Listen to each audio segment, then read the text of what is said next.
No mercy, আজ থেকে যেখানে আওয়ামী লীগ সেখানে মার। এভাবেই আওয়ামী লীগের বিরুদ্ধে কঠিন হুঙ্কার জানিয়েছেন ছাত্রদল নেতা শেখ তানভীর বারী হামিম।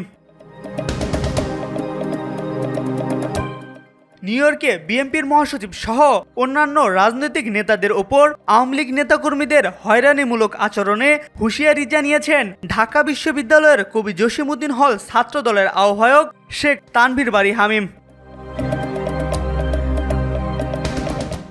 মঙ্গলবার নিজের ভেরিফাইড ফেসবুক পেজে দেয়া এক পোস্টে হুঁশিয়ারি দিয়ে হামিম লিখেন, যেখানে আওয়ামী লীগ সেখানেই মায়ের, আজ থেকে নো মার্সি।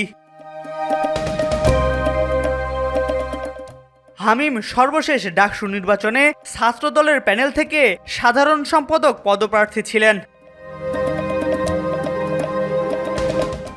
এর আগে জাতিসংঘের সাধারণ পরিষদের ৮০তম অধিবেশনে যোগ দিতে প্রধান উপদেষ্টার সফর সঙ্গী হিসেবে যুক্তরাষ্ট্রে পৌঁছানোর পর এনসিপির সদস্য সচিব আক্তার হোসেনের ওপর ডিম নিক্ষেপ ও তাসনিম জারাকে কটূক্তি করা হয়, হেনস্থা করা হয় মির্জা ফখরুল ও তারেক রহমানের উপদেষ্টা হুমায়ুন কবিরকেও। এম আর আকাশ, আজকাল।